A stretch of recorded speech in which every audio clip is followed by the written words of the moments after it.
sur une présentation avec un artiste où tous les transparents n'ont été faits qu'avec l'artiste. Donc je n'ai absolument rien fait sur la présentation, mis à part écrire ce titre. Et donc je vais vous parler en fait de tous les nouveaux business models qui peuvent émerger dans le secteur de l'énergie. Le premier que tout le monde connaît, c'est le business model du micro-réseau. Les panneaux photovoltaïques deviennent de plus en plus accessibles, les micro-éoliennes aussi. Vous avez maintenant des batteries, pourquoi pas, si vous avez une villa 4 façades, créez votre petite grille énergétique et vous déconnectez peut-être même complètement du réseau électrique. Un nouveau business model qui est en train d'apparaître, qui s'impose vraiment en Afrique, parce que là, ils n'avaient pas de réseau électrique. Et chaque fois qu'on en discute, on a les gens, les distributeurs, ouais, c'est Théoresa en Belgique, qui nous disent, oui, mais nous, on offre quand même un service garanti. C'est vrai que c'est très très rare d'avoir des coupures d'électricité, alors qu'avec nos micro-réseaux, vous pouvez peut-être à un moment donné vous retrouver la veille de Noël, le jour, la soirée de Noël, sans électricité pour cuire votre dinde. Mais j'ai envie de leur dire à ces gestionnaires de réseau, ne soyez pas si rassurés que ça. Ne soyez pas si rassurés que ça. Parce que beaucoup de personnes ont un chauffage en mazout. Il n'y a pas de réseau de mazout, c'est un camion de mazout qui vient livrer du mazout chez vous dans votre citerne. Et on peut très bien imaginer qu'avec les développements des batteries, surtout ces batteries dont la densité énergétique ne fait qu'augmenter, on peut très bien imaginer que vous ayez dans le futur un camion batterie qui vient chez vous délivrer de l'électricité dans la batterie que vous avez à la maison. Ce serait comme avec votre chauffage au mazout. Et ça pourrait être une électricité qui vient du fermier du coin qui a mis des panneaux photovoltaïques ou des éoliennes dans son champ. Ce sera le modèle du laitier qui ne vient plus délivrer son lait à la maison, comme il y avait 30 ans, mais qui vient vous livrer en fait de l'électricité chez vous.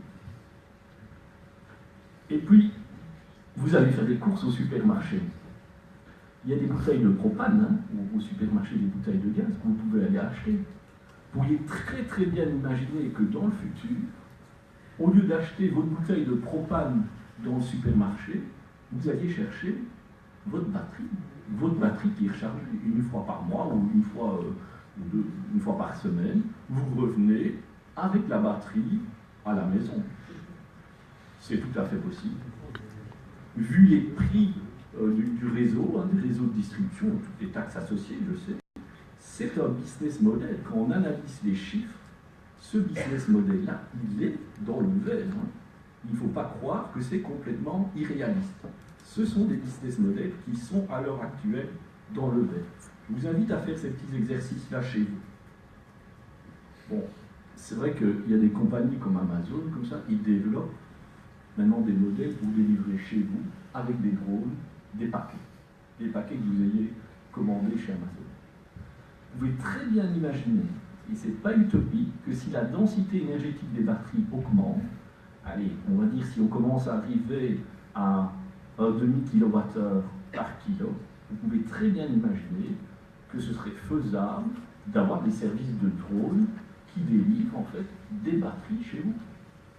Pendant la journée, ils apporteront peut-être des colis Amazon. Pendant la nuit, ces drones-là, automatiquement, sous les toits des immeubles, ici, ils viendront délivrer une batterie, ils reprendront l'ancienne. Donc vous pouvez très bien imaginer que ce genre de business model-là apparaisse. Il est un peu moins clair pour le drone que pour le camion laitier batterie, mais je pense que dans le futur, avec des coûts de réseau tels qu'ils sont, il est possible qu'ils passent également dans le vert. Et alors là, je vois les gestionnaires des réseaux de transmission qui ont toujours le sourire, ils disent « Ah oui, mais bon, ça va embêter les gestionnaires des réseaux de distribution. Nous, en haute tension, on n'a pas de problème. On aura toujours besoin de nos gros câbles, en fait, pour transporter de grosses quantités d'électricité. » Est-ce que vous en êtes complètement sûr? Est-ce que vous en êtes complètement sûr? Moi, j'ai fait quelques petits calculs comme ça, où j'ai pris des cas en fait de liaison, d'interconnexion, de grandes interconnexions sous-marines. Et vous pouvez très bien imaginer que vous remplaciez cette interconnexion par des gros bateaux batterie container. Donc un immense bateau avec batterie. Et les pertes d'un bateau batterie, si vous regardez, les pertes elles viennent vraiment du fait qu'il faut déplacer le bateau, vous n'avez plus de pertes par effet de joule dans un cas. Les pertes de ces bateaux-là sont de l'ordre de 1,5% par 1000 km. Or, les pertes dans un réseau HVDC, de haute tension, câble sous-marin, vous êtes à 3% les 1000 km. Donc, d'un point de vue énergétique, ce n'est pas, c'est plutôt une bonne solution.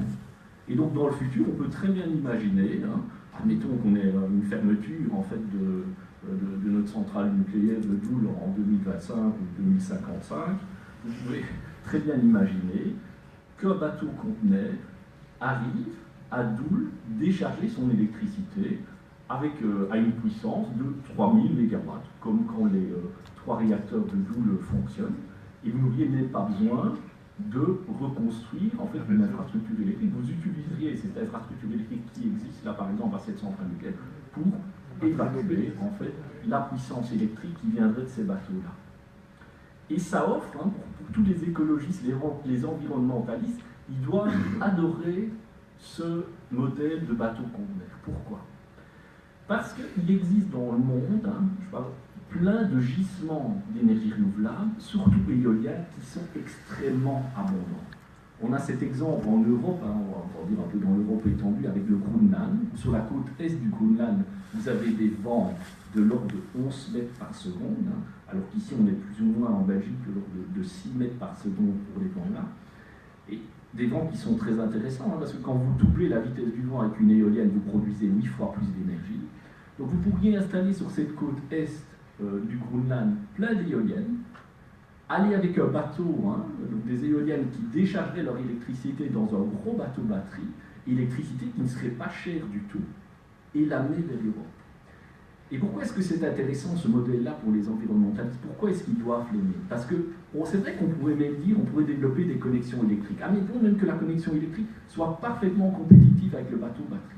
Mais ça prend énormément de temps de le faire. Vous en avez pour 10, 15, 20 ans, et j'ai envie de dire, la planète aura le temps de fond 3 fois avant que les gestionnaires des réseaux de transmission arrivent à développer ce genre d'interconnexion. Alors qu'avec ce modèle de bateau-batterie, vous pouvez très rapidement développer un champ éolien et avoir les moyens pour amener cette électricité vers le continent. Bon, je continue à m'en prendre aux gestionnaires des réseaux de transmission, qui veulent développer une grille offshore. En mer du Nord, une grille offshore. Ça coûte cher. Très cher. Surtout quand ils veulent faire des trucs un peu originaux, mettre des prises en fait dans la mer du Nord. Mais est-ce que c'est vraiment la meilleure solution économique? Pourquoi est-ce qu'on n'imaginerait pas des éoliennes où au bas de l'éolienne, plantée dans la mer, vous avez une batterie, et un petit bateau qui va décharger en fait les batteries, un bateau batterie qui va décharger les batteries, et qui revient, quand la batterie du bateau est pleine, qui revient décharger cette puissance, cette énergie sur la côte, et puis qui repart.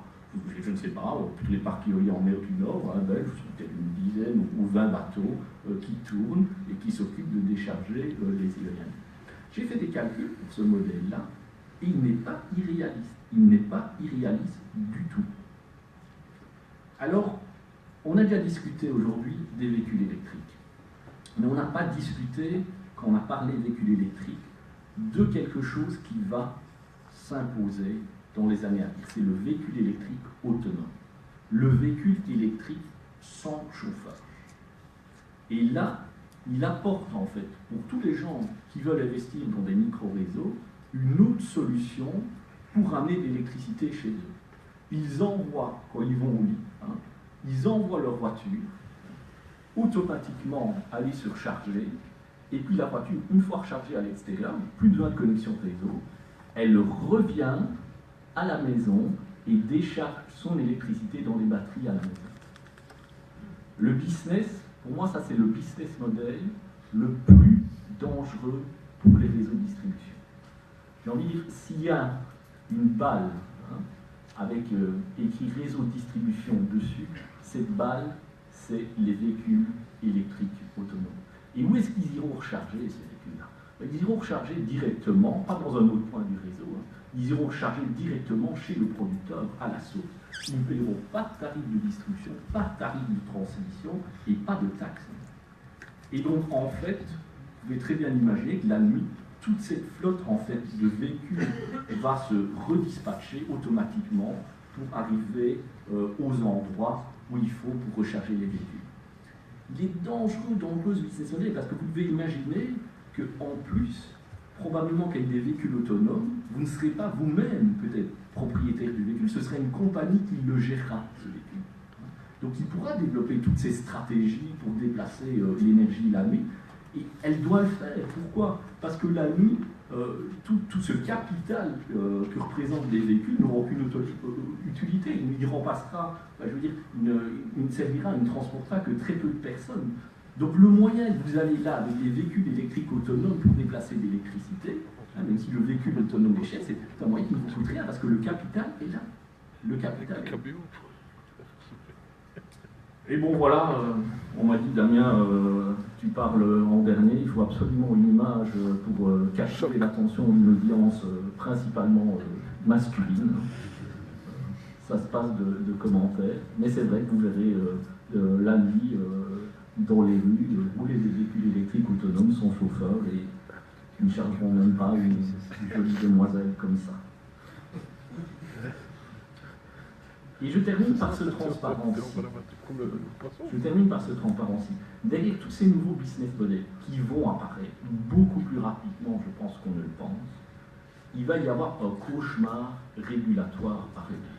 Parce que les gens vont de facto, à mon avis, de plus en plus se déconnecter de la grille. C'est souvent les gens qui auront un peu de cash, un peu d'argent pour le faire au départ. Et le poids, en fait, de la charge du réseau électrique risque de plus en plus de tomber sur les gens qui n'ont pas, en fait, les moyens de le faire. Et donc, ces gens-là, en fait, si c'est mal encadré d'un point de vue régulatoire, risquent vraiment d'accentuer, en fait, le paupérisme peut-être de ces populations. Est-ce que c'est une raison pour interdire ces business models? On a trop souvent tendance à le faire, on régule parce que l'innovation fait peur. Non, je ne pense pas. Je pense qu'il faut foncer dans ces business models-là, mais mettre les safeguards, en fait, mettre en place d'autres mécanismes de solidarité pour que ce genre de situation. Merci pour votre attention.